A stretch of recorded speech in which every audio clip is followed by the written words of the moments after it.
Hello সবাইকে, আজকে তোমাদের সাথে শেয়ার করব আমার বোনের বার্থডেতে আমি ওকে কি কি গিফট করেছি। তো প্রথমেই ওকে আমি গিফট করেছি এই কিউট বার্থডে কার্ডটা, যেটা আমার পার্সোনালি খুবই পছন্দের। আর তার সাথে এই সেম থিমের একটা চকলেট র্যাপও আমি বানিয়েছিলাম, যেটা দেখতেও কিন্তু বেশ কিউট হয়েছে। আর তার সাথে দিয়েছিলাম এক সেট অক্সিডাইজের চুড়ি। এই চুড়িগুলো আমার বোন অনেক দিন ধরে খুঁজছিল।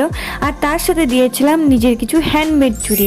এই চুড়িগুলো প্রত্যেকটাই আমি নিজের হাতে বানিয়েছি। আর কিভাবে বানিয়েছি জানতে হলে অবশ্যই আমার চ্যানেলটা সাবস্ক্রাইব করতে হবে। আর তারপরে দিয়েছি এই বিউটিফুল ক্লে সেটটা। এই সেটটা তোমরা পেয়ে যাবে ফেসবুকে নিশা রয়ের কাছ থেকে, আমি প্রোফাইলটা ক্যাপশনে দিয়ে দেবো, তোমরা চাইলে চেক আউট করতে পারো। আর তার সাথে দিয়েছি আমার বোনের সব থেকে প্রিয় জিনিস, এক প্যাকেট আলুর পাঁপড়। আলুর পাঁপড় খেতে আমার বোন যে কত ভালোবাসে। তো আজকের ভিডিও ছিল এই পর্যন্তই। আমার এই গিফট আইডিয়াগুলো তোমাদের কেমন লাগছে অবশ্যই জানিও। আজকের মতো টাটা।